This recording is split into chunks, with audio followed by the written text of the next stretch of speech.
الكريم أما بعد فأعوذ بالله من الشيطان الرجيم بسم الله الرحمن الرحيم يعرفونه كما يعرفون أبناءهم মহান আল্লাহ পাক রব্বুল আলামিন রাসূল পাক সাল্লাল্লাহু আলাইহি ওয়াসাল্লাম সম্পর্কে বলেন পৃথিবীর মানুষ রাসূল পাক সাল্লাল্লাহু আলাইহি ওয়াসাল্লামকে অর্থাৎ রাসূল পাক সাল্লাল্লাহু আলাইহি ওয়াসাল্লামের জামানায় যে সমস্ত বিধর্মীরা ছিল তারা বিশেষ করে ইহুদি খ্রিস্টান রাসূল পাক সাল্লাল্লাহু আলাইহি ওয়াসাল্লামকে এমন ভাবে চিনেন যেমনি ভাবে তার নিজ সন্তানকে চিনেন।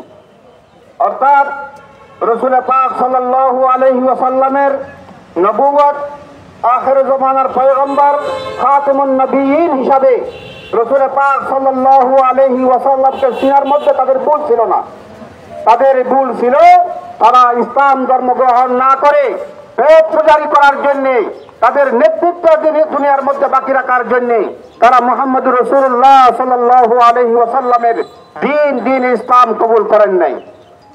রাসূল পাক সাল্লাল্লাহু আলাইহি ওয়াসাল্লামের শান দুনিয়ার মানুষ সবাই মিলে যদি রাসূলের শানের মধ্যে ঘাটতি করতে চায় কেউ করতে পারবে না।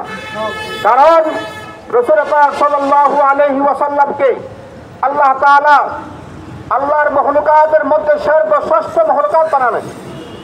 সর্বশ্রেষ্ঠ মখলুকাত সমস্ত পয়গম্বরদেরকে যত মুজিজাত আল্লাহ রাসূলকে দিলেন, অন্যান্য পয়গম্বরকে দিলেন, সব মুজিজাত থেকে রাসূল পাক সাল্লাল্লাহু আলাইহি ওয়াসাল্লামের মুজিজাতের দাম অনেক বেশি।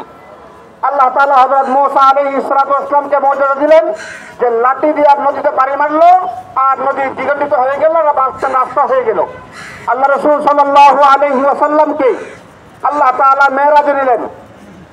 প্রথম আসমানের আগে একটা সাগর আছে, সেই সাগরকে বলা হয় বাহরুল মাকতুব, অনেক বড় সাগর।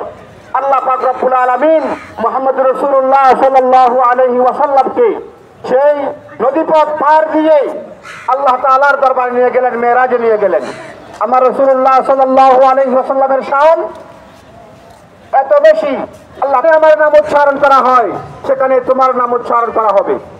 কলমা মে নামাজু মে ইকামত মে আযামে হে নামে ইলাহি সামিলা নামে মুহাম্মদ। তাই আমরা বলতে চাই আমাদের প্রিয় নবী সাল্লাল্লাহু আলাইহি ওয়াসাল্লামকে আমরা জান মাল, আমাদের বউ বেটি ছেলে সন্তান থেকে বেশি ভালোবাসি। আমার নবীর শানে যদি কেউ গুস্তাখি করে, আমার নবীর শানে যদি কেউ বেয়াদবি করে, তাহলে দুনিয়ার মুসলমান কোনদিন বরদাস্ত করবে না। মানুষ মুসলমান আমরা এক এক বাঙালি থাকতে পারি, আমাদের নবীর ব্যাপারে আমরা সকলে আমরা দেওবন্দি, আমরা বেরলভী, আমরা সরমনাই, আমরা হেফাজত, আমরা মুসলমানরা যেভাবে বিভক্ত হই না কেন, কিন্তু নবী আমাদের সবার।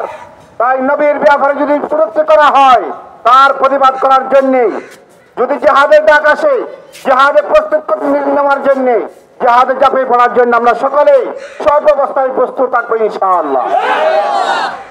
আমাদের আগামীতে রাসূল পাক সাল্লাল্লাহু আলাইহি ওয়াসাল্লামের সম্মান নিয়ে যদি কেউ কটাক্ষ করে তাহলে আমরা হুঁশিয়ার করে দিতে চাই, বাংলাদেশের মুসলমান পার্শ্ববর্তী রাষ্ট্র হলেও ভারতকেও ছাড়বে না। ভারতের কাফেররা কিভাবে সাহস পায় যে তারা মুহাম্মদ সাল্লাল্লাহু আলাইহি ওয়াসাল্লামকে নিয়ে কটাক্ষ করবে? তাদেরকে নিয়ে আমরা কটাক্ষ করি না, তাদের ধর্ম নিয়ে আমরা কথা বলি না, তাদের ধর্ম কাল্পনিক ধর্ম, এই ধর্ম নিয়ে আমরা কথা বলি না। তারা যেন আমাদের মহানবী সাল্লাল্লাহু আলাইহি ওয়াসাল্লামকে নিয়ে কটাক্ষ না করে। আমি বাংলাদেশ সরকারের প্রতি আহ্বান জানাবো, অবিলম্বে ভারতের দূতাবাসে তাদেরকে তলব করে অবশ্যই এর কারণ জিজ্ঞাসা করতে হবে এবং আগামীতে যেন না হয় এর জন্য কঠিন প্রস্তাব তাদেরকে দিতে হবে। আসসালামু আলাইকুম।